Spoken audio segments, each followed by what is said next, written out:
begin to drop into a really nice meditative space. Find your comfortable posture you're going to be sitting in for some time. Take a few deep breaths. Allow yourselves to become very present.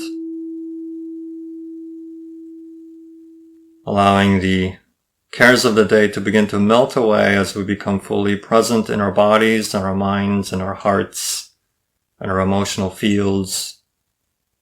Very, very present with this moment. Letting the breath sink into the belly.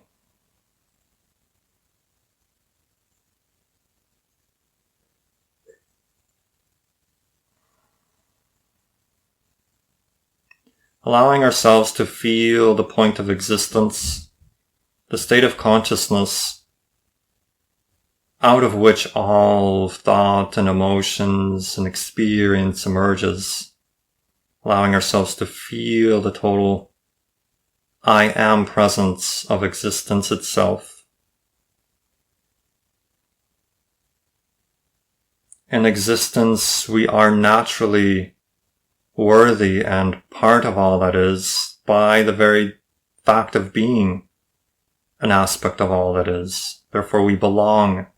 We know we belong in the state of knowing that comes from existence, knowing our existence.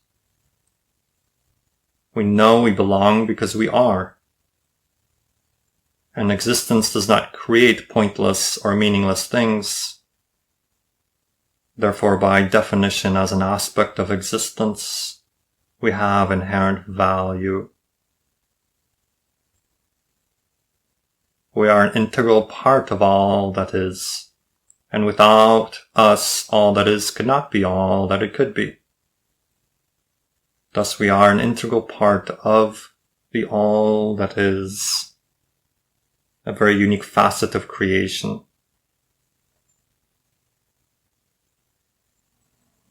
Allowing ourselves to fully rest in that I am knowing presence, that we exist.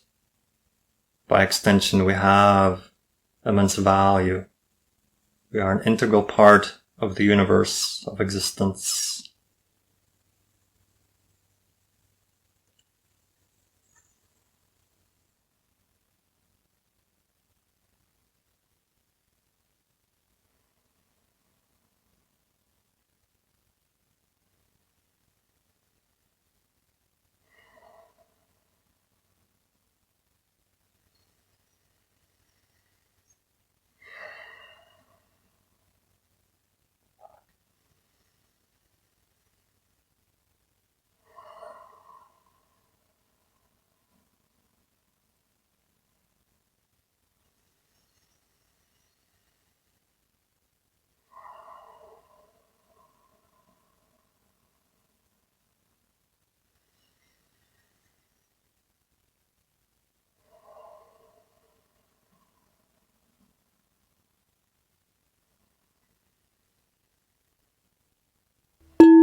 Good day to ya.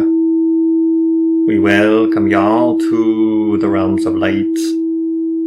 We welcome you to the realms where the vast majority of who you all are also exists.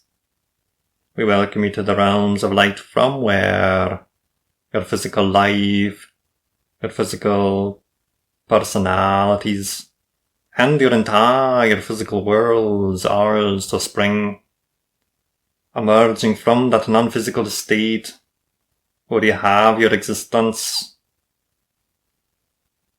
By creating this connection, this day of your time, we are helping to facilitate the connection between the higher mind and the physical mind, the crystallized, physicalized personality. Thusly, we serve as a kind of reflective mirror for a conversation y'all are having with your individuated higher minds. Within the all that is, that you're all extensions of. You have for many thousands of years experienced a very high degree of limitation separation, segregation, compartmentalization, whereby you have created the experience of disconnection of your physicalized mind from the higher mind, and created compartmentalizations within the personality structure.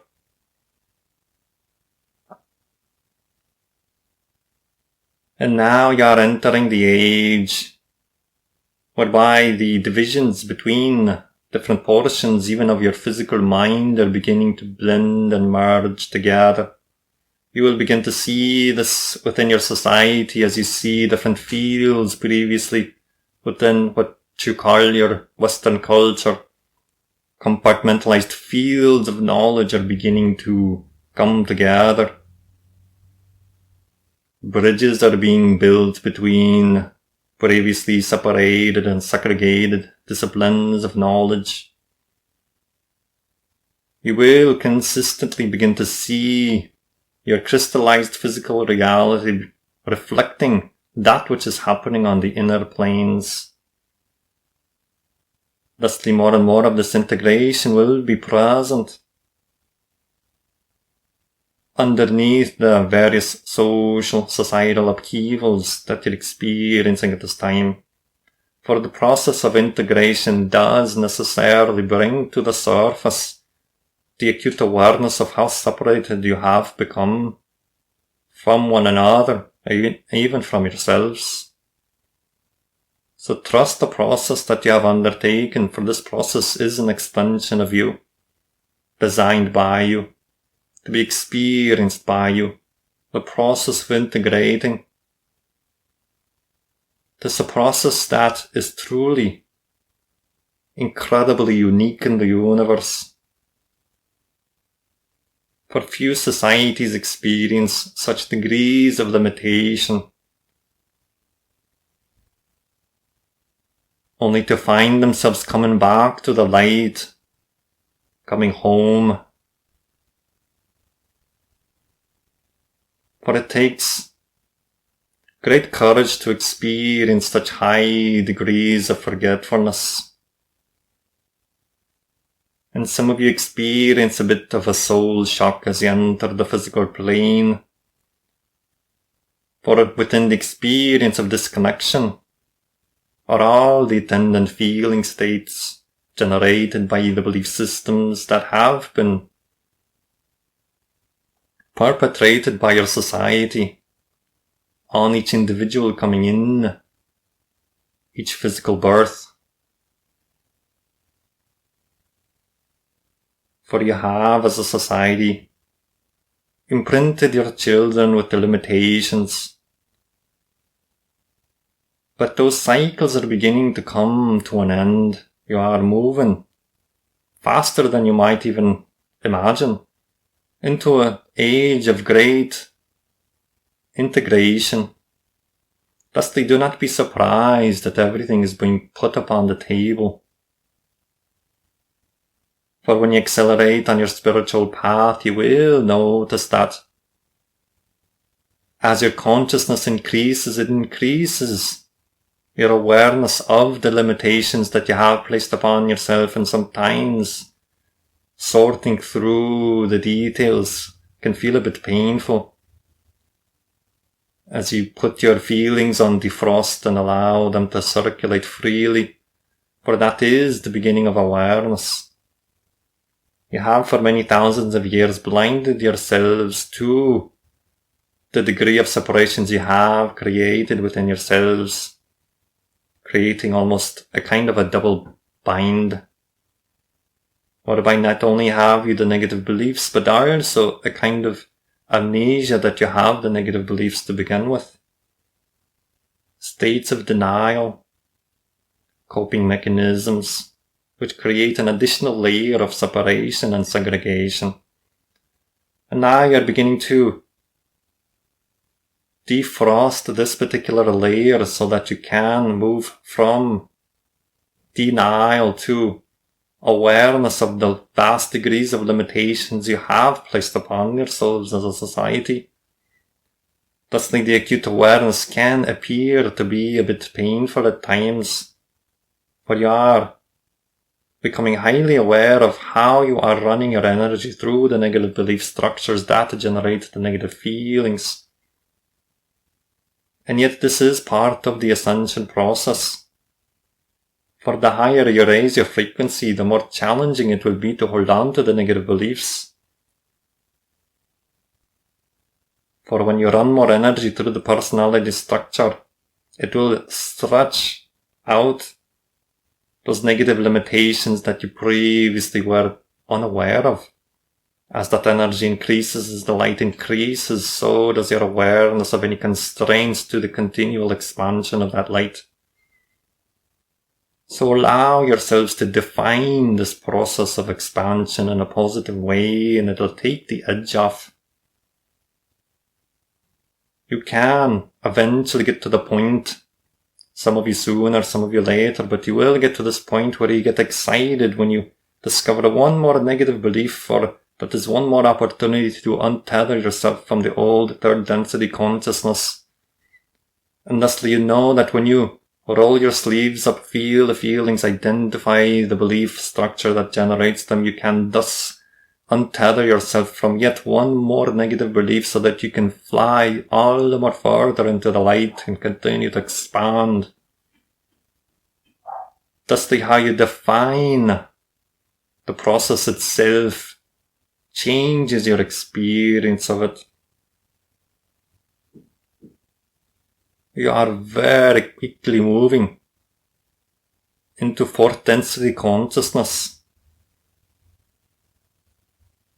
Thusly you will begin to experience more and more frequency of blending between your physicalized, focused personality and your dreaming personality, experiencing a bit more lucidity, not only in dreaming but also in waking, where you fully begin to realize that you are creating the reality that you previously thought you existed in.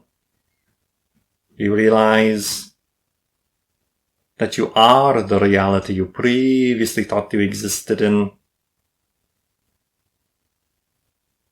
You feel on a visceral level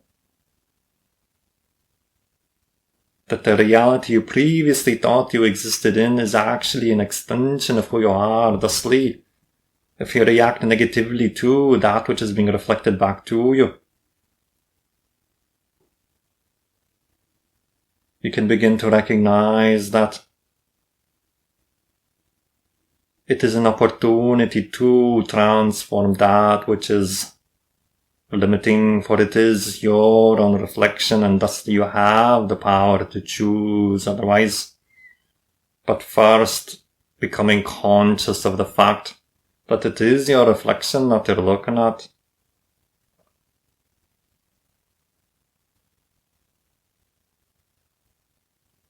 Now there's two sides of this coin. Of course, we have been speaking for some time about making peace with the process of experiencing more negativity, of bringing more light into the negativity, more consciousness. For expansion is a process of inclusion, thusly you include your awareness of all that has previously limited you, all that continues to limit you so that you can let it go. That is the process of working with one's belief. And that is one side of the coin. The other side of the coin is simply to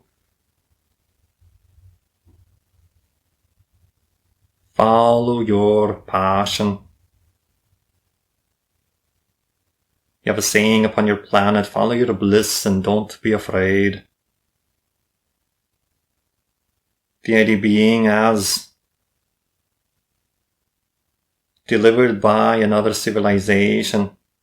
The idea of the formula is highly important, for it makes you hyperconductive to the frequency of your higher mind, and you follow your passion to the best of your ability,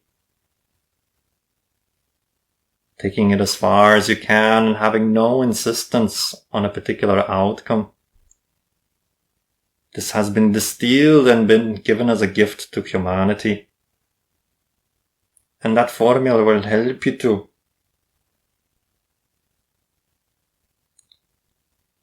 flow more of your higher mind energy through your crystallized personality, creating a link and a bridge between your higher mind and your physical mind. For when you take action, you're translating the energy of the higher mind frequency.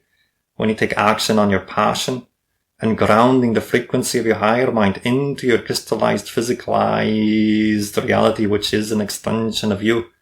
Thusly, you are creating a bridge between the higher mind and your crystallized, physicalized mind. Therefore, we do highly encourage you to take the action on materializing your passion to the best of your ability. Taking it as far as you can and having no insistence on the outcome.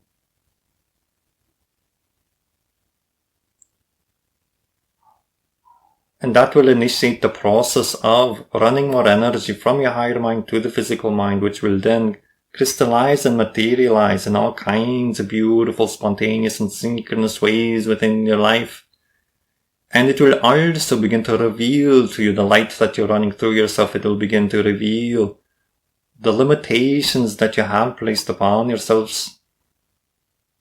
Thusly, then you can flip to the other side of the coin and then roll your sleeves up and begin to deconstruct that which limits you, that which you have acquired from society, from parents, from siblings, from this place and that place, letting go of those third density concepts so that you can ascend to the higher frequency that you are.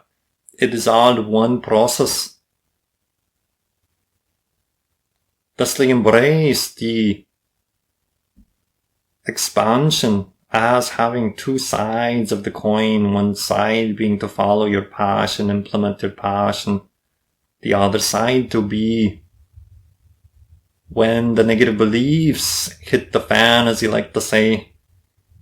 Allow yourselves to roll your sleeves up and begin to deconstruct those negative beliefs, and the process is that which has been given. Asking those penetrating questions such as, what would I have to believe is true about myself in this particular situation to feel this way, think this way, act this way. Thusly, you can begin to reveal the belief structures that are being activated by the light, the limitations that previously were unconscious are becoming made conscious. So this is a very positive experience if you define it that way, but you can untether yourself all the more from the third density. So two sides of the coin.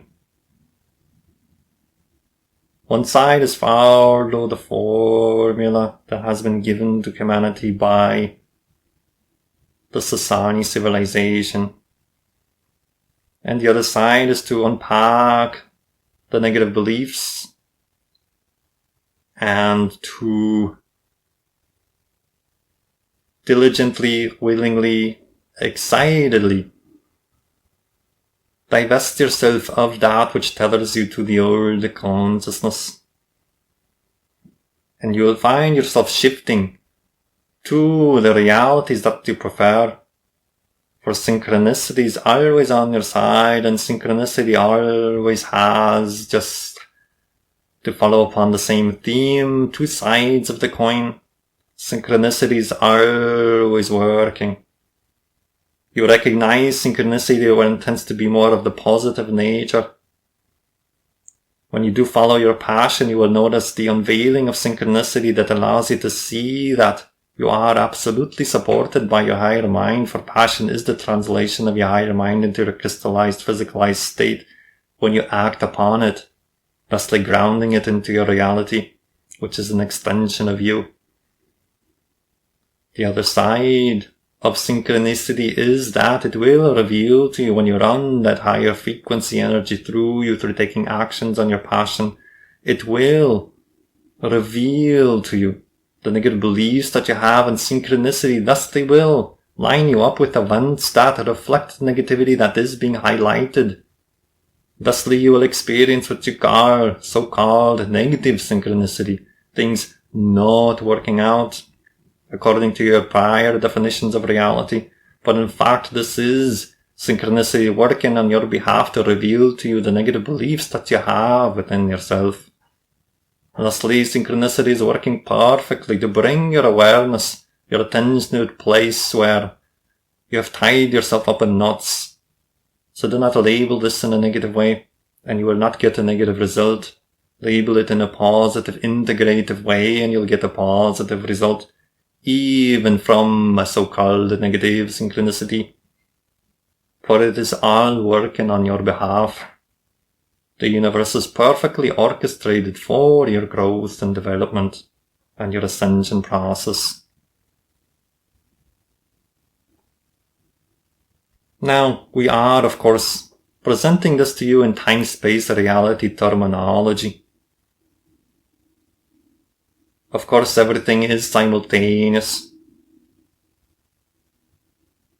Thus, the idea being that you're shifting your consciousness to a reality where that which you prefer already exists, for it is all simultaneous. You are creating the illusion of time by shifting from reality to reality, with the infinite varieties already contained within all that is, for all that is would not be all that is had it not contained every infinitesimal probability and possibility within it. Thusly, it is called all that is. So you already exist in your ascended state. So it is not so much that you're changing your external circumstances, you are shifting to a reality where the circumstances that you prefer, that reflect more of who you truly are, already exist. Thus you can communicate with your future selves just as much as you communicate with your higher mind selves. And as you move to fourth density, the lines between future selves, past selves, parallel selves, other selves, all these will begin to blur, and you'll have more access to knowledge contained within all the varieties of existence that you're experiencing simultaneously. Now, we do feel like we've given you quite a bit of an earful, therefore we would like to at this time begin to open this up to 2 questions and answers. So would anybody like to ask the first question, if there are any questions?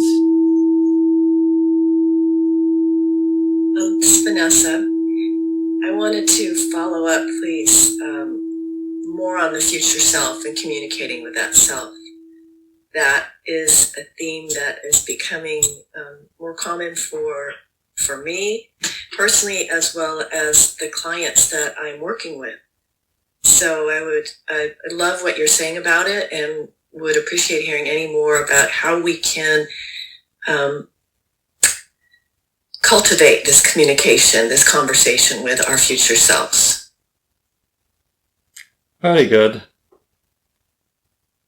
The idea being that you simply cultivate it by doing it, by acting on that impulse or that passion to communicate with the future self. The idea being very similar to learning to play an instrument. When you first pick something up, whether it is the guitar or any other instrument, at first you might feel a little bit clunky, but you keep following your passion and keep developing the skill, and in very short order you are learning to translate your inner feelings into musical notes. Thusly you can, through communication with the future self, create a very clear communication from that version of you to the version of you that you are now. Recognize that you are perfect as you are. Thusly validate who you are at this point. For you are a portion of all that is, and this portion is valid as it is. From that platform then, reach out through your imagination and simply talk to your future self. Can be your future self, can be your higher self, does not matter. But the idea, allow it to become a practice whereby you make those communications. You can write it down in a journal. You can ask your future self questions. You can isolate a particular time frame, 5 years, 10 years in the future, and ask your higher self to describe her reality and how she got to be where she is. Thusly, she will leave for you the breadcrumbs that you can follow. She will highlight the various lily paths that you can hop to and fro, highlighting a path, or you can imagine them as stepping stones across a river. She will highlight to you the pathway to get to where she is in your time-space reality. Does this make sense? Yes, it's beautiful and very helpful. Thank you. Very good. Does anybody else have a question?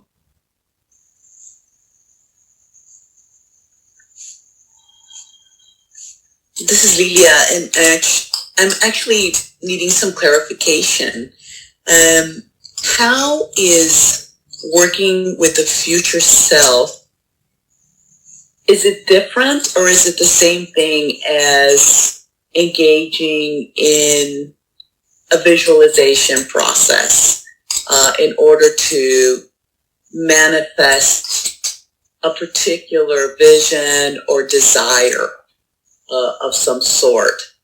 I'm just wondering if they are the same or if they're different, or what the nuances might be.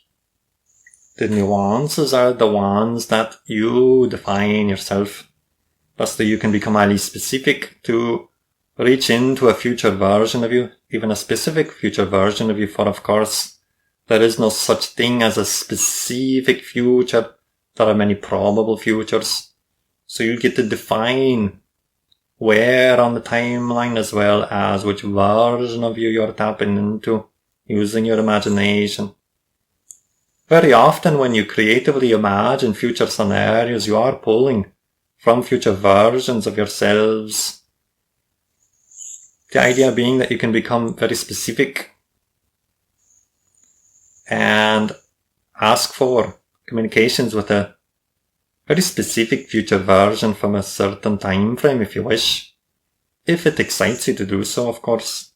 Now, the idea generally of visualization is to remember the third part of the formula, zero insistence on a particular outcome. For everything does flow through your higher mind, and oftentimes the physical mind, while it can imagine, can also be limited and encumbered by many negative beliefs, thusly sometimes getting confused that a very specific outcome will make you happy or fulfill you in a specific way. Thusly, visualization, we would recommend using it to get you into the frequency, into the vibration, into a vibrational state, and then to surrender the specific details of how that is to come about.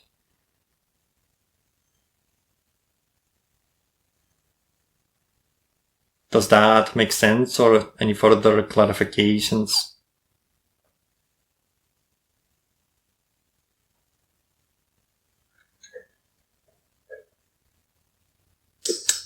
Yes, sorry, that makes sense. And I'm experiencing technical problems on my side. So yeah, I couldn't get my phone to unmute. Sorry. No problem. Sometimes a pause is a good thing for concepts to be digested and integrated. Are there any other questions?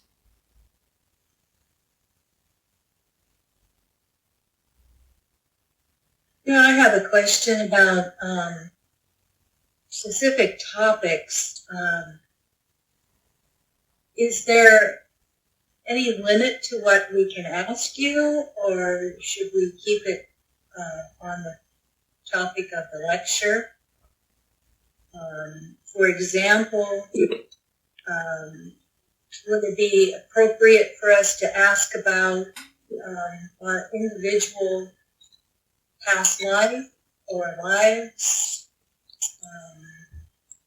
You can ask and we'll see what happens. Oh. I didn't expect that. I thought you'd say no. So I don't know if I want to do that. Well, what about The one question I did have, I think you answered it in the lecture about, I know that I feel, I believe I'm powerful, but I feel I'm powerless. And I recognize that is I wanted to know. I believe we're experiencing a little bit of a technical difficulty. However, we heard your question to be that you know yourself to be powerful, but then you feel that you're powerless. And you're asking about how to rectify these two states? Yes, and it doesn't have to be those two states, just two conflicting beliefs in general, if you like, to put us on the path. But I think your lecture pretty much told us to begin to use our passion. That is correct. And the flip side of the coin is when you recognize feelings of a so-called negative nature, to honor those feelings, for those feelings exist. And if you deny those feelings, then you are denying a portion of yourselves. And the path of integration is about integrating all that is. Thus, do not be afraid of your so-called negative feelings, for they are there to reveal to you the beliefs that generate them. Thusly, asking that question, what would I have to believe is true about myself in this particular situation to feel this way, will point you in the right direction to begin to discover the belief that's generating that. Now, because you are fragmented and compartmentalized, you will in certain portions of your life experience yourself as powerful. You will in other portions of your life experience yourself as powerless. Thusly, the idea is to integrate the personality and to have that integration. You want to validate all states. Paradoxically, when you validate the state that you're in, then you give yourself the opportunity to shift to another state, to another reality.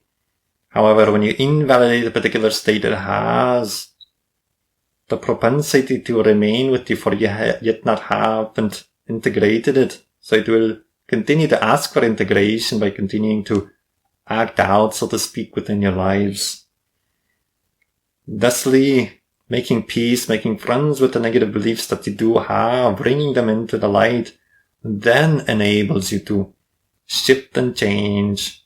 Thusly, if you have a belief in powerlessness in particular areas of your life, do not be afraid to sit with those beliefs as you would a frightened child, for example. You wouldn't push a frightened child away necessarily. You would bring them into your beingness, comfort them. Thusly, you can look upon those negative beliefs as frightened children that are longing for attention, validation. Therefore, validate yourselves, including all the aspects that you previously might have considered unsavory. For only through integration can you move into the vibration of integration of the simple physics. You cannot create a disintegrating frequency and expect to ascend to an ascension frequency based on integration. Thusly, you must integrate the negative beliefs to have an experience of integration. Let it be something that is very, very obvious. Now, hopefully that answers your question a bit. Yes, that was great. Thank you very much.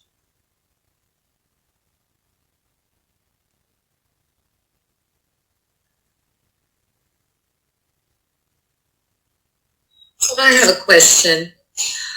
I believe you said during the session we had with the Seth group that negative beliefs don't go away. They will always be there. And so my question would be, so what is what you are saying, that we try to integrate the beliefs, validate those beliefs, then they become less important to us, but they're still there? Or do the negative beliefs actually change? They will always remain. Your degree of choice will continue to increase such that you will simply no longer wish to choose them. They will always remain a valid choice. You cannot invalidate the possibility of choosing them. And in so doing, paradoxically, you increase your ability to choose that which you prefer. It is only when you invalidate negative beliefs that you run energy through them, for you're pushing against them and you're charging them with your energy as you push against them. For you're pushing against them based upon an idea that you do not have the freedom to choose something different. When you fully incorporate them into your beingness, you recognize them as a valid choice, but you simply just don't choose them. Why would you choose them? And why would you stress about them when they are simply a choice that you do not prefer, and therefore you do not choose them? It is very simple. Everything is very smooth and relaxed. It is only when you have a belief in your powerlessness and you push against the realities, then you paradoxically feed them energy and get caught up in their vibration. Thusly, through integration, through validation, you recognize you have many, many possibilities for negative choice. And yet, why would you choose that? It is simply there, existing as a valid choice, but it is a choice that you do not prefer, therefore you do not make it.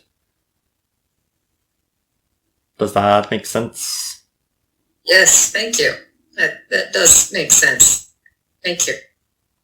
The idea being that which remains unconscious and that which has unconsciously defined you as a being, that is where you run into trouble, as you say. Thusly, we want to make everything conscious, bring everything into the light, integrate everything, integrate every corner of your being. Bring it all into the light. Thusly, you can freely choose that which you prefer. Now, are there any other questions?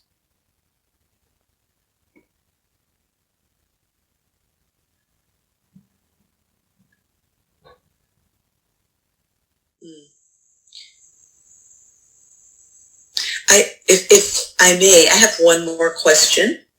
I was very intrigued by hearing about negative synchronicity, because I think I've experienced that. You all have experienced that. For thousands of years, yes. Especially very recently. And I think I've also witnessed this on mass collective levels as well, which was super interesting in the world of sports. Really fascinating. Like, negative synchronicity, that makes sense. But my question is, when I find myself in a state of negative synchronicity, but I prefer to experience positive synchronicity, what can I do? How can I shift? How can I begin to shift out of the negative synchronicity state? You shift out of negative synchronicity by labeling it in a positive way. Thusly, you bring in the positive frequency, the integrative frequency, and you have thusly already shifted into a positive integrative state. We are defining positivity as integrative, negativity as disintegrative, without the judgments attached to that. The idea being that when you experience so-called negative synchronicity, which is synchronicity that arises from negative segregative belief structures, thusly, if you label it in a positive way, for example, the idea that, oh goody, Yet one more negative belief is being revealed to me at this time. Isn't that exciting? Let me roll my sleeves up and untether myself from this one. Oh, this is going to be so good. That is a positive definition for a negative event generated by negativity. Thusly, you can use it in an integral positive way and continue on your merry way on your ascension process. You can also define the negative synchronicity as perfectly orchestrated to get you to look at an aspect of yourself that you have been avoiding, thusly highlighting it very, very clearly for you through the negative synchronicity so that you can work with it on a conscious level. Therefore, the curriculum is working for you perfectly. It is not an obstacle, not an impediment. It is a creative challenge, and it is the revelation of something that will truly allow you to shine once you let it go. Thusly bless it. We know this can be a bit challenging for you are trained to label and define things in negative ways, thusly compounding the negativity, or avoiding it, thusly avoiding the opportunity to untether yourself from the negative belief states. Thusly, the very short answer being, label it in a positive way and you'll get a positive result. Thusly, by introducing a positive vibration, you move yourself, you shift yourself to the reality that you prefer, to the integral reality that you are.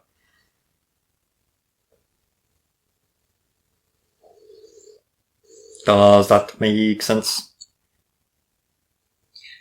Yes, and then I've also been experimenting with getting into a more, what might be called a state of allowing, sort of allowing it to be what it is. Allowing, yes. Validating what is. If it already manifested, that is your perfectly orchestrated curriculum for you at that time. Thusly, resisting it creates more negative frequency, more negative vibration. You're separating yourself from yourself, so you're continuing on your merry way down the path of negativity. Thusly, allowing puts you in a state of validating what already is, and that can relax the frequency to the point where you can integrate what is happening and use it in a positive way. So yes, allowing is a beautiful state, the gateway, as it were, to change and transformation. But you cannot change and transform when you're bound up in the resistance. Thusly, letting the resistance and the insistence go, making peace with what is, allows you to open the doorway to transformation, to choice. Thank you.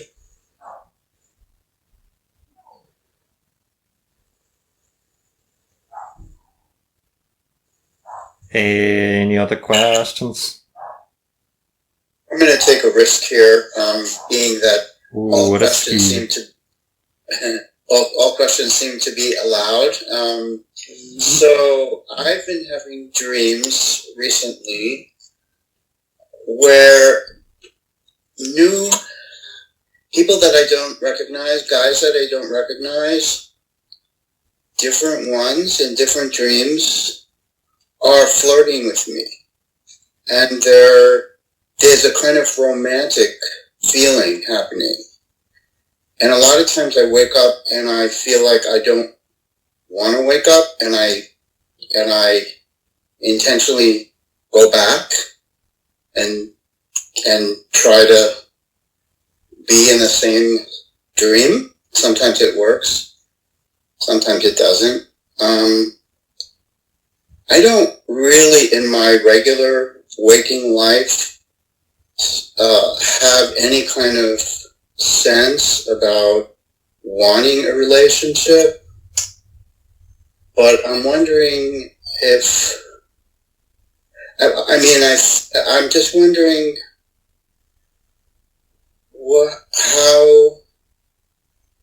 how I can connect more with my, obviously, I guess my direction, the direction of romance and the direction of heart.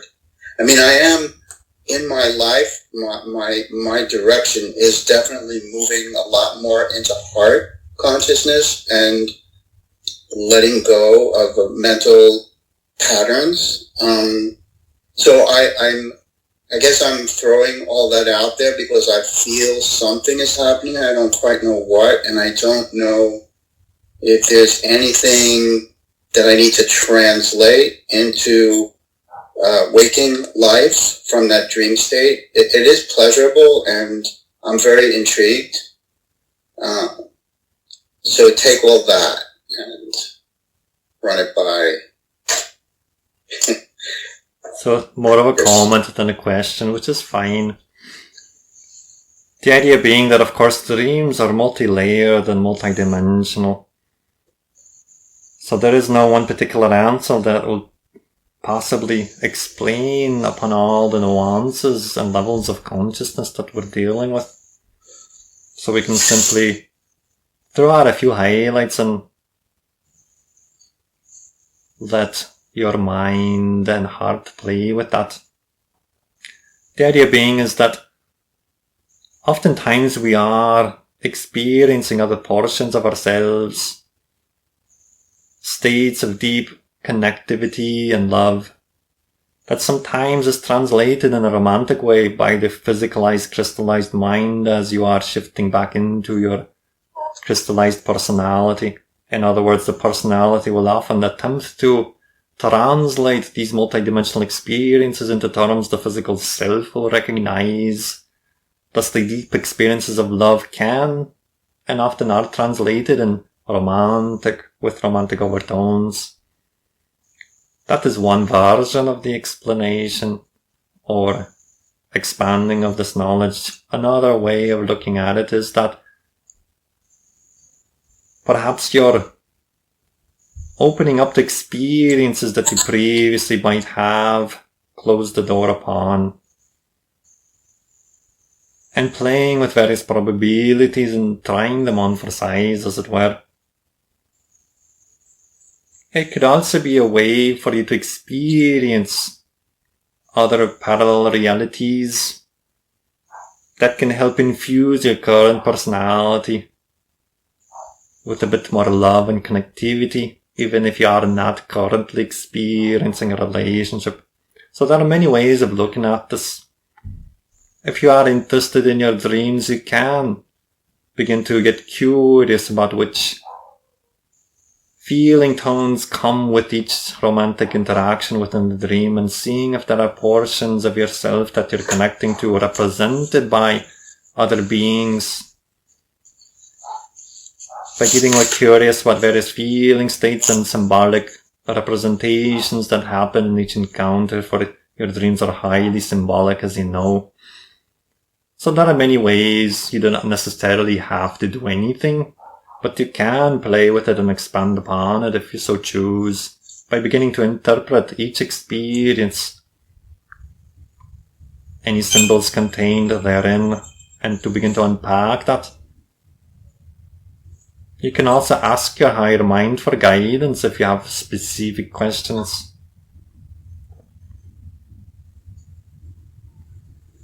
Does that satisfy, or is there something specific you wish to unpack? Actually, the way you answered the question felt so non-directive that it sparked different parts of myself to open to the understanding that I don't have to do anything at all, and that it is an alchemical process, that what's happening is happening on its own, and that any results will be whatever they will be, and it doesn't matter because the direction is just what I've asked for, basically, in living from my heart. Yes, it's all happening. You have trained your physical minds to believe that it must figure everything out, and it is not designed to do so. That is the job of the higher mind. So, letting go of the idea that things must be figured out at the physical level will greatly allow you to relax and allow even more communication from the higher mind to continually come in. And it truly is as simple as our Sasani friends would say, follow the passion formula. Follow your passion to the best of your ability. Take it as far as you can. And have zero insistence on a particular outcome. This puts you in the proper state to continue to receive and to create a linkage to your higher mind.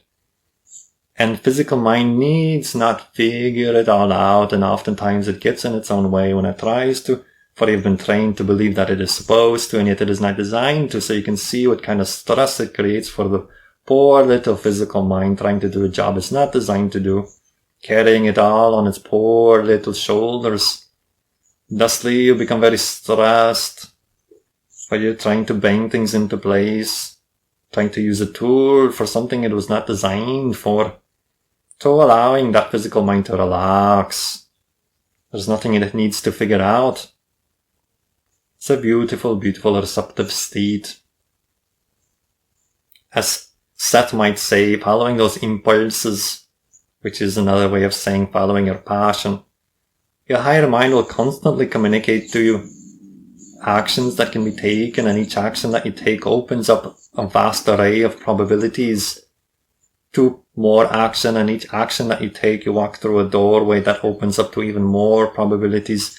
And so 3-4 actions down, you have opened up so many vast gateways within consciousness that you'll be amazed at how synchronicity unfolds within your life. And this is all you have to do. You don't have to figure it out. So thank you for your question and your insight. You're welcome.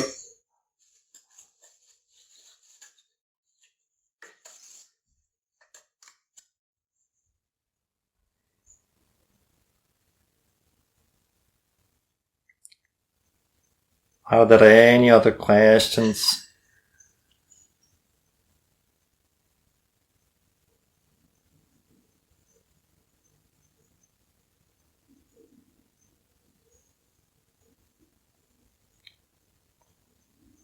Very good. We feel that this transmission is coming to a temporary pause, as we like to say. For the transmission will continue. And we invite you to co-create other points in time and space whereby these meetings can be held. For each time that we meet, we create a bridge between the crystallized selves, the physicalized selves, and the higher mind selves, forming a bridge, forming a link,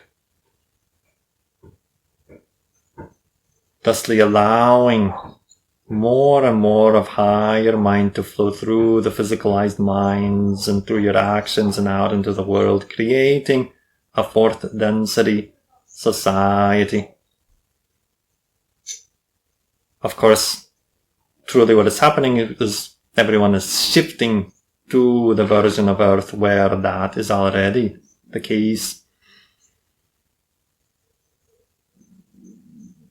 So we truly wish you a high degree of connectivity. Look to your dreams and follow your passion. And we will, as some of your favorite channel has said in the past, wish you a fond good day.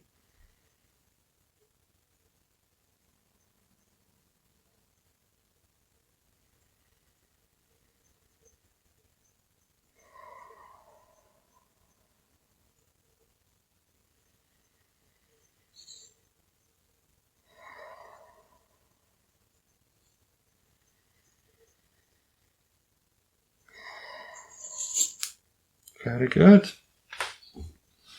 That was fun. Yeah, that was great. Thank you so much, Tom. Yeah. Thank y'all for coming and joining the party. Or perhaps we should just unpack anything, any experiences y'all want to share before we get into like logical mind planning. I have something to share. It was really the synchronicity seems to be the word of the day. I'm 64 years old and I just started to learn how to play the guitar. It was very interesting that you brought that up in your speech. And I've been wrestling with the idea for the past couple of weeks of what are my expectations in learning the guitar. And I came to the conclusions that I don't have any. It's the joy of the process. Yes. And to see, so this is all part of the same bundle of information, it seems, and I find it all quite interesting. It's, it's like synchronicity, it's always amazing, and yet it just becomes just the order of the day in fourth density. It's just, things just happen and you're like, yeah, of course. It's just like, you can't orchestrate at a physical mind level. Things just drop into their appropriate time slots and you're just like, it's like mind blown, it's just like, but that's how it works. So that's awesome. Thank you for sharing that. And I find it interesting that one of the keys is not to have an expected outcome. Yes. A few years, especially working with the conscious mind, a few years ago, I decided that my conscious mind was never designed to be a filing cabinet. So I tried really hard to stop trying to remember things. Yes. It was worth remembering that I just need to write it down somewhere. And that just freed up a whole portion of my mind. Actually, and this yes. Not having an expected outcome is right up there with it, that I'm going to start incorporating it into my daily thought process. It's like memories created in the present. And so if we're just very present with where we are, we will know what we need to know when we need to know it, versus trying to remember it into kind of the old density consciousness, like the filing cabinet thing. Yeah, I think that's slowly we're shifting out of that and more into being very present and just trusting that whatever information we need to know, we'll need to know it when we need to know it, versus like, oh, I gotta memorize all these steps, Actually, channeling has really helped me with that, because I used to be a bit more rigid in my life. But this is something you can't plan for. You're just like, oh, okay, transmission's gonna come, and I just trust that it'll come the way it needs to come without me preparing beforehand, so to speak. I'd like to dovetail. Oh, go ahead. Okay, I'd like to dovetail on that, because I've had several experiences, one after another, very, very, in a few short months, where I just let go of worry, let go of guilt, let go of should, truly let go of the superego. It doesn't mean anything. It's so useless. People worry and people feel guilty and people just endlessly can have a whole big place in their brains where they're fossilized. They just keep on the same thing. And I just, for whatever reason, I just said, oh, what is all that? It's nothing. It's just waste. And also, I let go of thinking about the past. And I thought, oh my God, I know why people get old.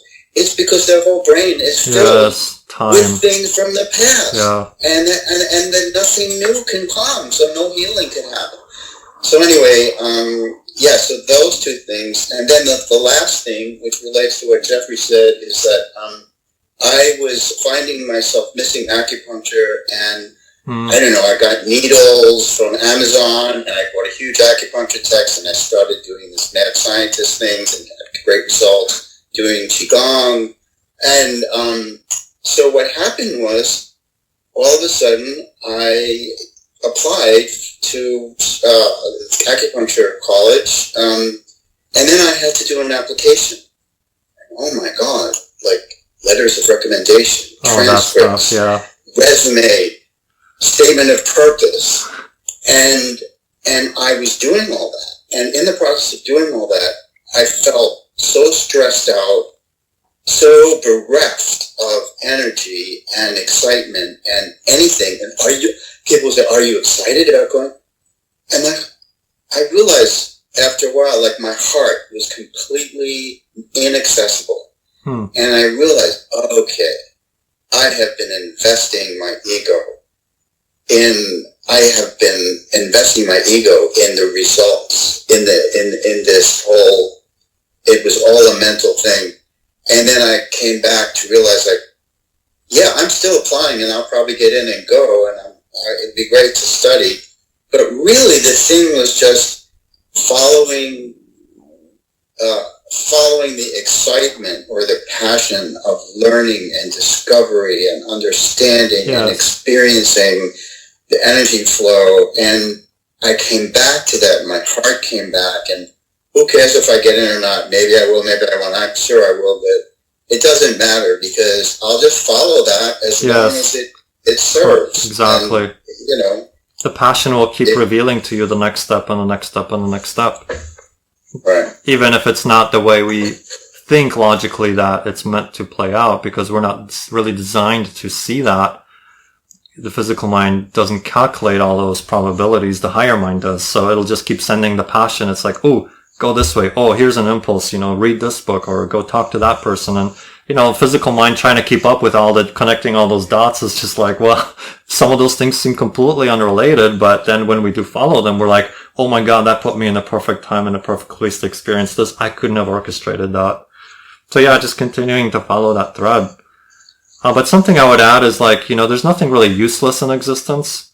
It's just you're finding a more preferable way to live other than the mental constructs you have previously identified with. But it was a valid experience, you know what I mean? It's like, we all went through third density and, it's a valid experience, but yeah, here we are wanting to shift into something different. I actually have active, aggressive dislike for worrying and guilt and shame. So maybe I'm not quite evolved, but well, you're recognizing those are vibrations you don't prefer, so you have the power to step away from it without feeling like you have to fight it. You know what I'm saying? Maybe I just see it in other people and I want them not to do it. Well, it's painful. It's painful to be around. Well, that's a whole other can of worms.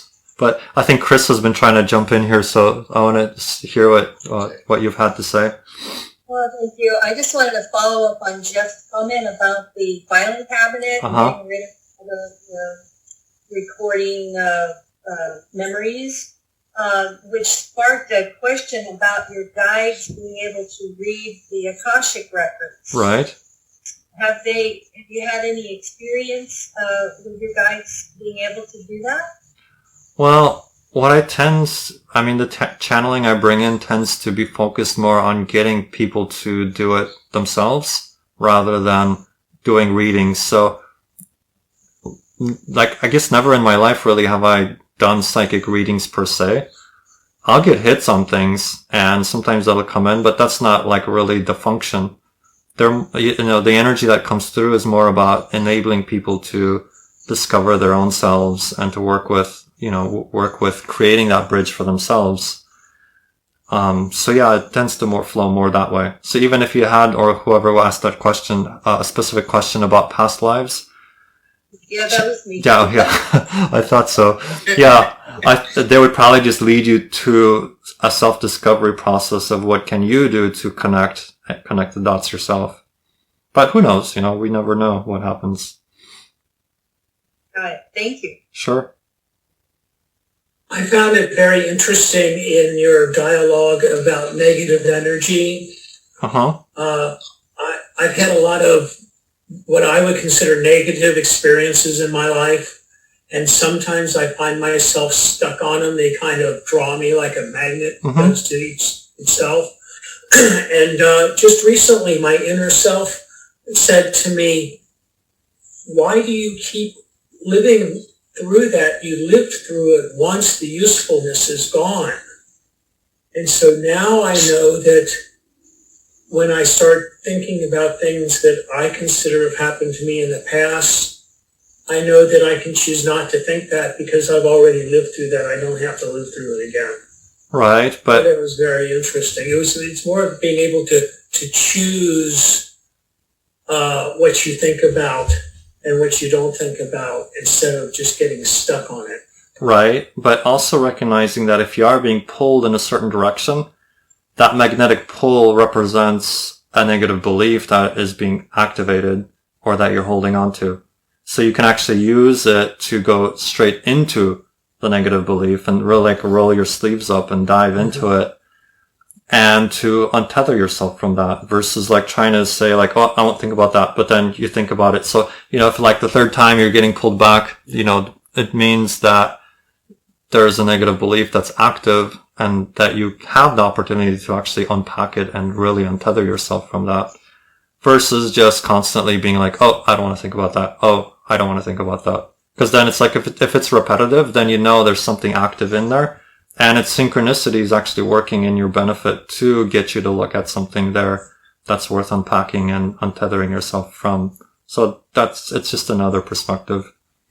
So in other words, I might be better off asking myself, why do I keep thinking about this instead of I don't want to think about this? Yeah, or what would I have to believe is true about myself in this situation to feel this way or to think this way? So what's the belief? Just getting curious. It's not like, God damn it, what is this belief? Oh, I hate it. It's just like, all right, like, let's get curious. All right, this keeps coming up.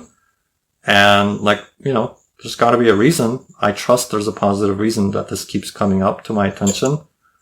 I trust that I can use it in a positive way. So what is it? What's the belief here?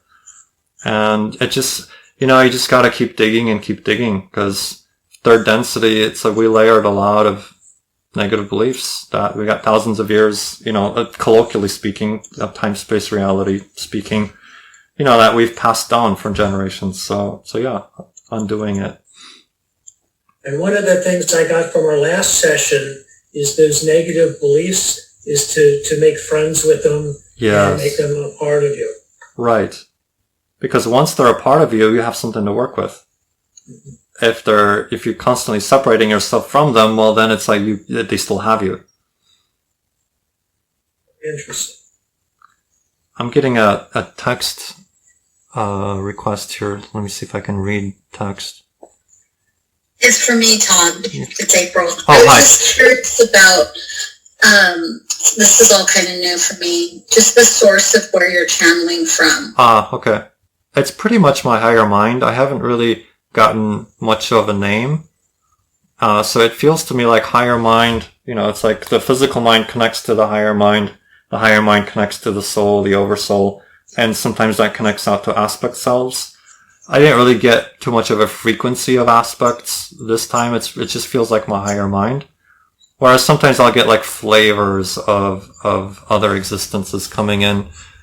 But it's very diffuse. It's not like very specific. Like Jane Roberts had Seth coming in and it was just like, this is Seth. This is the entity. For me, it's more like connecting to the higher mind, which connects to that, infinite intelligence by virtue of ultimately it all goes to all that is. The inner being that has the inner being that has the inner being that has, all the way to all that is. So it's more like that. It comes more that way for me. You had mentioned like the Asani? Sasani, yes. Sasani. What is that? So there's a channel, Bashar, who comes from that civilization. The channeled entity comes from that. And this is what you've been exploring as well, that you've written me about, Bashar. Sasani is, I think that's the word that came to you as well. Yeah. Okay. So I was just trying to find, see what your experience with that is and just, kind of get your views on it. Yeah, they've really imprinted, their wisdom imprinted on me over the last 2 years. So when I channel, I'll naturally draw from concepts from them as well as from the Seth material. Those are kind of like my two main banks of information that physical mind has accumulated over the years. And then it's just like, it just kind of highlights like, oh, talk about the formula. Oh, talk about this. Oh, talk about this is relevant. So that's kind of how that works. Okay. Yes, hi. Thank you, Tom. I just want to say thank you so much for this session. I unfortunately have to leave because I have another appointment. Yes. As a matter of fact, the appointment that I'm going to, and I want to thank either Jeff or Ashawan, whoever mentioned this, I'm going to facilitate a stroke support group meeting. Wow, great. And yeah, well, I've been doing this for many years. But one of you mentioned something about all of the details in the mind. I can't remember exactly what the phrase was, but I know that we have a new person coming today who just recently had a stroke, and I'm really going to encourage him and everybody, based on some of the feelings that I got from today's session, that they really just need to open their minds up and kind of let their minds go and be open to new experiences and not try to just dwell. A lot of stroke survivors tend to go over and over what happened with their stroke. They're just going over and over and over the day they had it and what happened, so on. And they just dwell on this. And so I thank everyone here for helping me to realize how I need to lead my meeting today. So thank you. And whatever you're going to do, send out a survey or whatever for the next time. I would certainly love to be included. I really appreciate what you did today, Tom. Thank you, and thanks to everyone here. Thanks for being here. All right. Good luck. Bye-bye. Bye. Yes. Can I take a moment to bring in some, maybe I'm having refined thoughts about something that's been like a topic around oh God, where is it? It's not in the filing cabinet anymore. It was what Jeff was saying. Working. You were saying you sort of include your negative beliefs and follow them and work with them in order to choose differently. My experience is a little different. I think I've just become more conscious of the loop, of the mental loop in my mind, and understanding that it's an automatic thing. Right. And then once I get, this is something from a long time ago, and he was mentioning it too, it's something from a long time ago, and then I realized, it's not needed anymore. But I don't work through my beliefs about it. So the thing is, if you just let it go, you just realize, that's nonsensical, I don't need to do that anymore, you're done, well then you're done. But if you keep coming back to it, then you're not done, and then you can do the process of unpacking the belief. But if you can just let it go, just by seeing like, oh my God, this is nonsensical, I don't need to do this anymore. Yeah, sometimes that's all it takes. I understand. Yeah. Okay. Thank you. Cool. All right. Well, thank you all for being here. Thank you, Thomas. Yeah, I look forward to seeing. Thank you. Thanks, Thomas. Yeah. Thank you.